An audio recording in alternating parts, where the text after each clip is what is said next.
It is Monday, July 22nd, 2024. I am Jay Cleveland Payne, and this is Things You Might Have Heard. And today we have 10 news stories from the weekend that were vetted by you as conversational, even though come yesterday, everything was overtaken by one major story. It may have split to three stories itself, but we're talking about Joe Biden. Also, CrowdStrike, the other big story that overtook everything come Friday, and some birthday love for Danny Glover, and much more. So stick around for all the great stuff. Now, these 10 stories, as I said, were vetted by you. We'll explain that process of how we got these stories in our queue for you today and how we're talking about them here.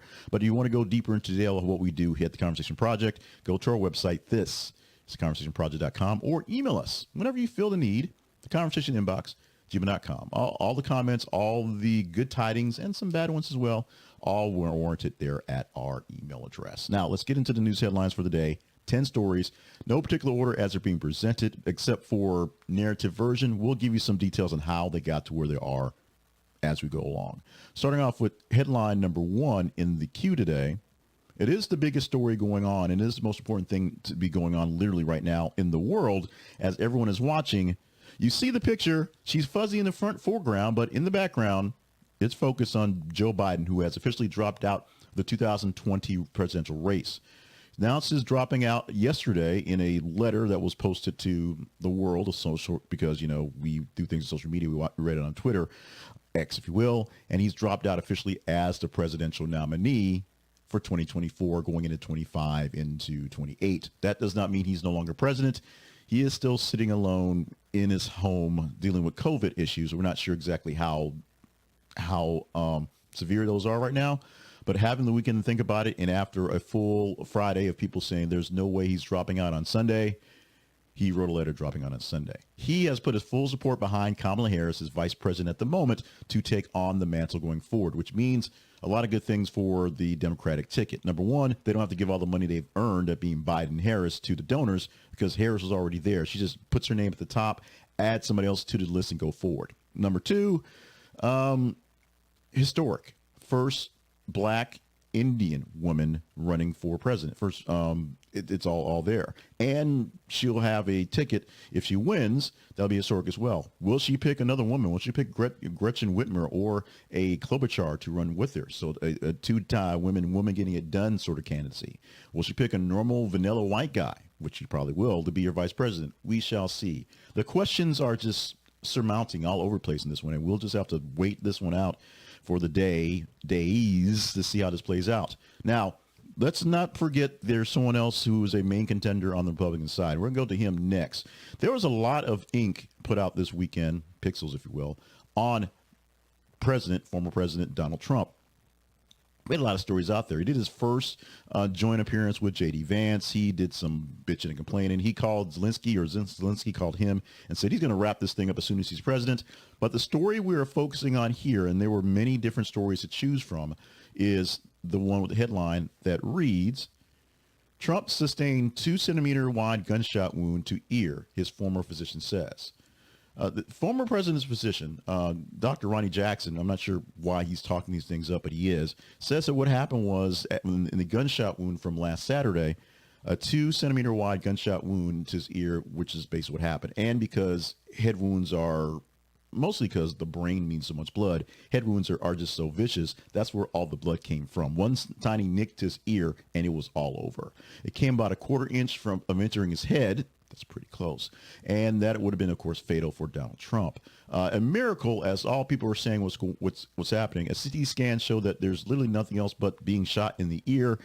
You saw him this weekend in his appearance with J.D. Vance with a much smaller bandage on his ear, basically just a little Band-Aid to the top of it to clear it up. No one's seen the ear, at least in full sense. But this is a story that we're going with. A lot of Trump stuff happening, and a lot of Trump stuff will happen going forward as we, know about the dropping out of the race for Joe Biden. And Laughing Kamala, or Coconuts Kamala, however you want to call her, is now going to be in charge.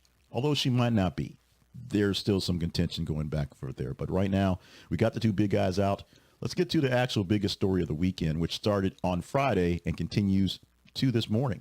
And that headline reads, Global IT outage grounds planes and sends broadcasters off air. This is the headline we put out there early Friday, and the story we chose did not update. So when you click the link, you'll see the story basically put down as July 19th, 2024, the major outage that shut down airlines, meant banks couldn't work, some broadcast companies off the air. What happened? Here's what happened. A company called CrowdStrike that runs software in the background for many computers. A lot of it is data processing, but a lot of it is for virus protection and things like that, keeping the bad guys out of your stuff. You've seen the commercials, CrowdStrike, the little eagle thing, and they're all showing drones and things and being defensive, offensive, however you want to take that going forward. CrowdStrike apparently pushed an update to its services, to its system, to its software, and they pushed it somewhere late Thursday, early Friday, based on where you are, and it failed.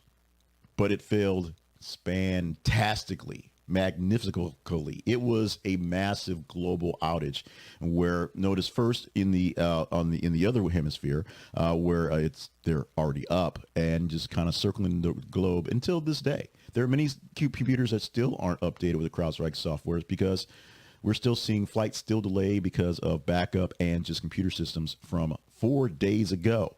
CrowdStrike took out many networks, TV cable networks, including not being able to air Sports Center at all and running the First Take and the morning shows on ESPN without any graphics packages because they couldn't open the computers to run those things, period. Airlines were grounded. Banks were shut down. Many networks were affected, including my own workplace, where it wasn't a direct effect, but the software we use for managing student systems, it was affected because one of the systems they use at their main headquarters runs on CrowdStrike. Took them good 8-9 hours to get it cleared, and then a couple hours the next day until Sunday to get everything kind of back to normal. Somebody's getting fired. That's basically what's going to happen. Somebody's getting fired. Somebody's going to be put their head on a pike and put in front of folks, and they're going to use him as an example. Probably not the CEO. We've seen that happen, but someone's definitely getting fired over pushing a software patch on a Friday that failed miserably for the world. At number 4 this morning, this headline reads,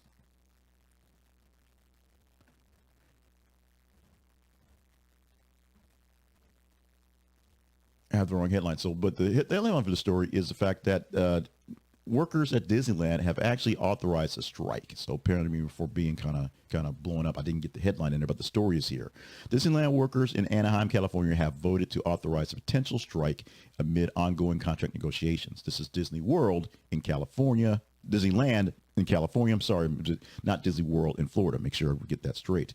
The union representing the workers is seeking better wages, health benefits, and improved sick leave policies. The vote does not immediately result in a strike, but does give the union leaders the authority to actually call one if they can't get the demands. Representatives have emphasized the need for fair compensation and benefits for the workers, highlighting the essential role workers play in the daily operations of Disneyland. Potential strike could be seriously bad. Of course, it means no work, no pay, no stuff going on for the workers, and loss of money and revenue for Disneyland and Disney itself. We will kind of see how that works out as I guess CrowdStrike is fighting back and flipping pages for me that I did not want to be flipped. That was interesting. But it's the story at number 4 is a very serious story, and it's something that's pretty California these days, as we're talking about the higher wages for fast food workers, the higher minimum wage causing issues, ripples, and effects into the world of work, the world of fast food, world of people paying money going forward. A higher cost for folks at Disneyland. If you pay the people more, things cost more. Will that shut down? Will that slow down the activity at the theme park? I guess we'll see if they get their wage increase or not. The next story was one that was posted that was just sort of a plug, and it got lots of super response, mostly because I guess it's a international story, and it deals with Israel, which gets a lot of eyeballs anytime we put something there. The headline for this reads, Adidas apologizes for a Bella Hadid shoe ad following criticism from Israeli government. The meat and potatoes of the story from the robot editor gives us this write-up. Adidas has issued an apology following criticism from the Israeli government regarding a shoe advertisement featuring Bella Hadid. The controversy arose from the portrayal of Hadid, who has been outspoken about Palestinian rights in a manner that was seen as politically insensitive by some groups. The ad sparked backlash, leading to demands for the removal and an official apology from Adidas, which they received. The company responded by expressing regret over its offense caused by, and the emphasis in the commitment to avoiding political disputes. Basically, Republicans and Democrats both buy shoes. It is what it is. This was supposed to be semi-harmless. It was just trying to sell some shoes, a famous person. And the people that they targeted didn't quite like the ad, didn't quite make it. Wasn't quite get past the insensitivity test. And Adidas is, of course, paying the price for this one. In not people paying prices for new Adidas. Number 6 story. We're going to sneak in a couple of sports things here. Now, number 6, quick update for Team USA beginning to play basketball. I guess this weekend the opening games are in Paris. But the USA men's team had a warm-up game against Senegal, I believe. I don't have it in the notes, but they had a game against Senegal, and they won barely. I think LeBron James tipped something in at the last minute to get a win and not get a first loss in their exhibition season. For the women, not so much. Here's your headline. Arike Ogunbowale torches Team USA in record-setting performance at WNBA All-Star Game. And I'm butchering her name, so I'm not going to say it again because I want to give her respect for her name. But this is a woman who basically 4 years ago, last time Team USA was prepping for the Olympics, was on the team that year with the WNBA All-Stars, and they won that year, and she was the MVP that year and again this year. She scored 34 points, all in the second half, 20 of them in the third quarter. Didn't have any points in the first half. And then all of a sudden they fed her like she was starving, and she ate every single morsel. Game setting a record for most points going on. Also making records, Angel Reese, and almost making records were Caitlin Clark. Now this shows that Team USA, the best and the brightest, most of them playing for the WNBA, didn't have what it takes to take out some of the best and brightest and folks that didn't quite make the cut, including Caitlin Clark and Angel Reese. Now, what do we say about this? WNBA players are, playing basketball right now for their actual league and don't have a lot of time to prepare to gather up for practicing for the Olympics. The men, a little different. They wrapped up their seasons, 2 months ago, and so they've been working on their game for a while, so they should be better. They are the 5-time defending or whatever defending. We lost at one time, and then since then, we've just basically been bullying folks for a while. And now the world is catching up. The top draft picks in the men's side are all from France. So there tells you that. What we have here for the women is the women who want to keep on going, keep on striving, keep doing their best, and show that USA women, American women, are still dominating. But right now, they're getting dominated by other American women. This is a good test and shows that the women that they picked do deserve they deserve it, but do deserve a little extra time, maybe some finger pointing on who's going to be the better team. We'll see how this thing plays out in literally a few weeks. This story is a combination of two, but it really was basically where it was. We took the later story, which was the fact that the game was a debacle, more or less. The real headline is that the Arena Football League still exists, even though you probably can't find any place. 20 years ago when I moved here to Arkansas, we actually had an Arena Football League team. We had a minor league hockey team as well, and we had it on TV. It was a big deal. I worked for the radio station that did promotions for it. I worked for the TV station that produced it for a while. And then the collapse and all the stuff and just whatever. Arena Football League still exists, and it exists, and they had their championship game this week in a mall. Like literally, they took the ground floor of a very large mall and just played it in the mall so people can have that spectacle. However, the recent Football Arena League game had some controversy where the Jacksonville Sharks clinched the victory over Quad City Steamwheelers in an extraordinary manner with a kick six. The rare play occurred when the Steamwheelers attempted to field goal. The Sharks' Brandon Fuentes caught the missed field goal in the end zone, returned it for 58 yards because the end zone, the field's only 50 yards, for a touchdown as time expired. This play secured the dramatic 54-48 win for Jacksonville, highlighting the excitement and unpredictability of arena football and freaking people out because it shouldn't do that way. Remember, there was a football game between Alabama and Auburn where something like this happened, and people was like, hey, can you do that? Yes, you can. The spectacle that is arena football, and it actually was broadcast on CBS Sports on the cable channel, is still there. So you still want to see the fast-paced, very short field football with the really, really tiny uprights. It's there. But the ceremony, and the ceremony being in this mall, so which kind of shows you in the pictures just how many people actually could show up to watch the game, broken up by one of the trickiest trick plays, which not a trick play, good athletics, but shows you about the versatility of the football game, football league. At number 8, at least 20 Southwest flight attendants injured by exploding soda cans. This is a story that's been taking a while, has taken a while, has taken us a while, took us a little long enough to get to the story. But we posted it for the weekend, and it survived the weekend because this is one that has everyone's eyes sort of bulging, exploding, for lack of a better word. Exploding soda cans have injured at least 20 Southwest flight attendants due to manufacturing defect that causes the cans to burst under pressure. Not very good. The defect leads to build-up in carbon dioxide inside the cans, making them prone to explode when handled or opened. Basically, you shake them up like a grenade and they go off. Issue has raised significant safety concerns, prompting the airline to investigate the cause and take necessary measures to prevent further incidents. Now, if you're on the ground and you don't have serious pressurized issues going on, you're just sitting on the porch drinking a Coke, it's no big deal. But in a pressurized system like an airplane, it's literally just pressure to keep things going, and the extra pressure of handling, shaking things up, moving it, it causes issues. And this is a very severe, very serious story. It may seem like a silly headline, exploding soda cans in the air, but 20 Southwest flight attendants specifically were hurt from this one, and many other places are seeing issues with this deal. We do 2 extra stories on Monday because we have more stories to cover, and the stretched into there are stories that the next one's going to be a very happy story because we need happy stories. This one, not a happy story. It's kind of tough to kind of get some things in there, and we went with this one because Madonna is such an iconic figure, and let me read the headlines. Madonna's son, David Banda, says he's scavenging for food after moving out of mom's home. The story reads, Madonna's son, David Banda, was recently reported to be scavenging for food in New York City. The news came to a shock to many folks, given Madonna's wealth and public image. But David Banda, who's 18 years old as of this moment, was seen rummaging through garbage bins for food. This was seen by actual people. Incident raised questions about his relations with his mother, Madonna, and circumstances leading to this situation. Madonna has not publicly commented on the incident yet, and Banda was, of course, adopted from Ogunbowale in 2006 and has been raised alongside her other children, including many adopted. The development has drawn significant media attention and concern from fans and the public. People want to know what's going on with this thing.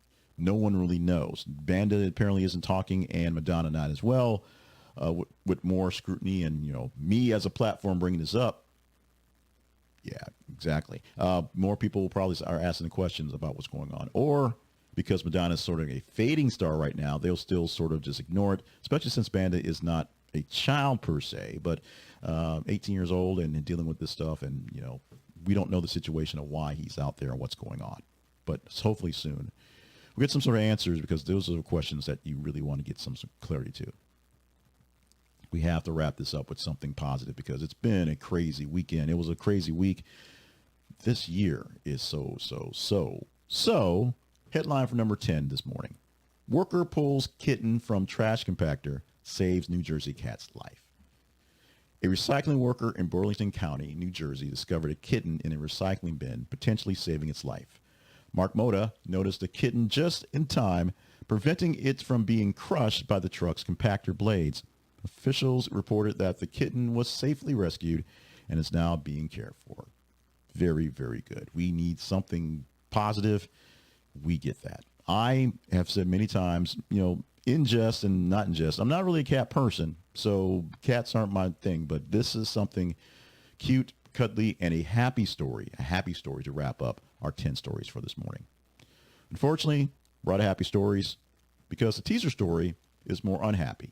Well, technically it's happy, but it's all about the turmoil we have, the question marks we have for the presidential election. The teaser story for the day from USA Today, the link will be through your feeds anytime now. Donors hail Biden. Harris jolt of adrenaline, that's a quote, will energize Democratic base. Yesterday, Joe Biden dropped out as a Democratic nominee for president. And Kamala Harris started doing her Machiavellian search for power, calling people up to get people to essentially pledge the delegates, keep delegates coming to her going forward so she can be the actual nominee. In the meantime, the biggest haul in Democratic for Democrats for the year in donations happened yesterday because a jolt of adrenaline, if you will. Donors are like, yeah, let's throw money at Kamala Harris. If you watch the commentary, it's mixed. there's lots of reasons for, lots of reasons against, lots of reasons to go back and forth. But because there's a new sheriff in town, being Miss Kamala, we will see how things are going, and the donors are willing to throw money at it right now. Will we talk about this story tomorrow? It's up to you. You go to our feeds on Facebook and X, facebook.com/thisisconversationproject and x.com/th_conversation. And what you do is you just engage in the news headline, this one here, to tell us to talk about it. Today, we gave you 10 news headlines. That was from the top 30 stories from the entire weekend. We get about 90 stories. Let me back that up. Top 30 stories of the weekend. We get about 30 stories in a day's worth of time, and that means we got about 90 stories this morning. We took the top 30, top third, and picked 10 of those to present to you.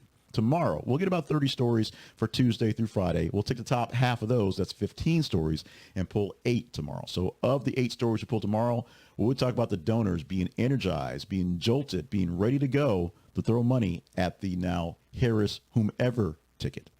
It's up to you. Engage in the stories on Facebook and X, and you tell me what stories we're talking about tomorrow. Right now, we're talking about how we keep things going here on the Conversation Project, starting off with our sponsor for the week. This week, we're spotlighting Zenni Optical. And if you are a person who thought, you were essentially seeing things yesterday as the headlines went through, you weren't, but maybe it's a sign that you do need to check out your pair of glasses. I got my glasses last year, but I got my glasses last year at an old prescription, so they're okay. I basically couldn't find the tint feature in Zenni Optical, so I didn't get new glasses. So I am up for some new glasses, as I just got my eyes checked again to make sure that they're all good. But you too can check out your eyes and see what's going on and see what's happening with your vision from Zenni Optical, and you can do it for less. Zenni Optical offers some of the best glasses out there. Great frames, great lenses, great customer service. Great price, lower than those other folks that tout all those great big customer service things and the pretty stuff. My glasses are just as pretty. I've worn the same frames for a decade or so, and the frames themselves haven't went up very much. They still are $10. They're less than $10 for these simple frames. The lenses have gotten more expensive. I got frames like this for my sunglasses that had sunglass stuff. I've had tinting glasses. These are sort of transitions to tile glasses. These have a slight tint in them for make it easier to read computers and things like that. So they're there, but they're great glasses. They didn't cost me a lot, and I have spares. I have spares that are actually in my prescription, not just old glasses that are scratched up out there on the shelf. Get yourself your next pair of glasses at a very great cost. Get glasses for your rest of your family. Suggest it to your folks, to your friends, and use our link because it's an affiliate link. We get a small commission for you using the link. Go to this. It's theconversationproject.com/Zenni. This. It's theconversationproject.com/Zenni for Zenni Optical. Get more out of your eyewear, get more out of your eyes by going to Zenni Optical, and use our link for a bit of money back to us. Help keep us on the air, if you will. Check out our sponsorship page at the website and see more sponsors that may help you out. But this week, we're putting all our chips, all our marbles, all our process into Zenni Optical. We're also putting our time and effort right now into our promotional part and talking about the Conversation Project. Our website is this. It's theconversationproject.com. I've told you about the sponsorship link. It's there. I'll tell you about the partnership link in the moment. It's there. You can also basically see old editions of the Conversation Project, our past stuff. That's whether it is, you were looking at the video. We took a clip from yesterday when we worked on it. So it has a screen grab, a picture of the weekly wrap up, which we do at the end of the week every week to get our story straight, if you will.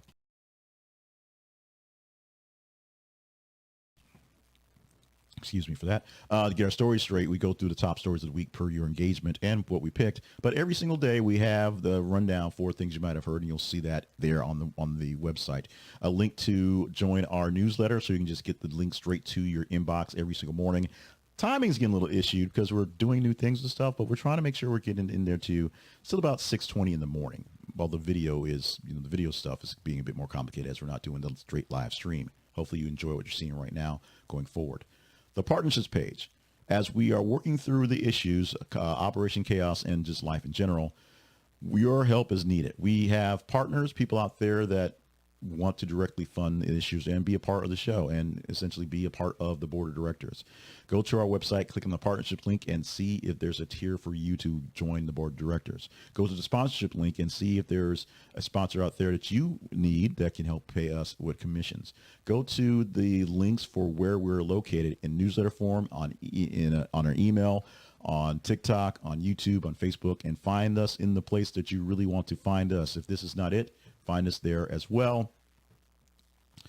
Email us at the conversation inbox at gmail.com. Let us know what we can do to improve on things. Right now, it is time to move on to the second show, and that is this thing we call Things You Might Ought to Know for today, Monday, July 22nd, 2024. Here we'll give you the fun stuff for the day, your birthdays, your history lessons, your affirmations for the day, and of course, your celebration, because it's always good to find a good way to celebrate. Let's start off with birthdays. You saw the picture, and yes, we're sticking things off with Danny Glover. 78 years old, still too old to be doing this BS as being a cop, but not too old to be knocking out great work, great movies going forward. Danny Glover, we love him, a national treasure, is 78 years old on the day. John Leguizamo is 64 years old on the day. It's amazing how when you get older, you realize that other people are getting older. John Leguizamo does not seem like he's 64, still very youthful in his appearances. But yeah, 64, and I know 64 is not what it used to be, but 64, John Leguizamo is closer to Danny Glover's 70 than he is to my 50. So there you go. And Selena Gomez also showing our age. Selena Gomez, who, years ago we thought of just that cute little kid from the TV show on Disney, 32 years old on the day today. In our history lesson today, we're going to go back in time on this July 22nd, but starting off, going all the way back to 1994. On this day in 94, O.J. Simpson pleaded not guilty to the slaying of his ex-wife, Nicole, and her friend, Ronald Goldman. This is the day essentially the whole thing started. The first, he put in his not guilty plea, starting the trial of the century from back then that had everyone glued to what's going on and made household names of Johnny Cochran and, oddly enough, a Robert Kardashian, who would go on to essentially marry a lady, have a bunch of kids, who got famous for one of his daughter's sex tapes. But it all started with OJ in 1994. In 2019, Marvel superhero film's Avengers Endgame became the world's highest grossing film, overtaking Avatar, earning $2.9 billion on this day, the summer blockbuster of a few years back. And literally a few years back, last year, box office records showed that the Barbie movie, had numerous records broken. Upon its opening, it grossed estimated $155 million during its opening 3-day domestic weekend. A movie that I went to see more or less in jest and loved the hell of it. Let's talk about learning stuff today. You learned about how impactful the Barbie movie was, how impactful O.J. Simpson is to all of us. Let's learn an actual word. It's something actual worth learning today. Today's word of the day is ominous. Ominous. And it means portending evil or harm, foreboding, threatening, and auspicious. There was an ominous silence in the air that made everyone feel uneasy, as if something bad was about to happen. You know it. You love it. It's ominous. Use this word in a sentence sometime today. More words like this at thebigwordsproject.com, and check out their website or go to a link that's inside this thing here. You can get the latest version of Big Words You Ought to Know, a book of vocabulary words. Not exciting, but hey, learn some today. Check it out today. Go to the website to find links there as well. Our affirmation for the day, if you need something to get you jumpstart your positivity, try this one. It should say I, but I am grateful for my healthy body and mind. Am grateful for my healthy body and mind. And, I am grateful for my healthy body and mind. This promotes positive thinking. Expressing gratitude for your healthy body and mind reinforces positive thinking, helping to shift the focus from what you lack to what you possess, enhancing overall well-being and contentment. So if you're looking for something to kind of shake you out of that doldrums, try an affirmation like, I am grateful for my healthy body and mind.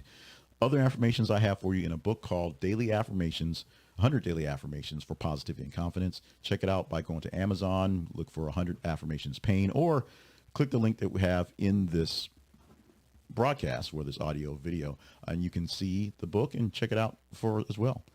Let's move on to our celebration. We celebrate good times. Today It's Pi Approximation Day. It's not Pi Day. Pi Day 314, of course, but on this Pi Approximation Day, pi, of course, denotes the relationship between a circle's circumference and its diameter, and it's denoted by the fraction 22 over 7, which calculates to 3.14 in actual decimal numbers. So the approximation of pi in fraction form, 22.7, is where we get Pi Approximation Day. One of the most widely recognized mathematical constants, pi is an irrational number, the digits of which repeat in a random fashion and are never ending. The actual pi goes 3.14 forever, literally forever. It does not stop, can't stop, won't stop. But the approximation of it in fraction form, the 3.14, is 22 over 7. Celebrate your Pi Day by getting some pie or talking math. If you're not down with the math stuff, here are some other things that are yummy and are cool. BLT Sandwich Day, our original day we're going with until I looked deeper into Pi Approximation Day and said, we're doing that one. Get yourself a BLT. Get yourself a mango or mango drink for Mango Day. Rest up in a hammock. It is also Hammock Day. And it's it. We're done.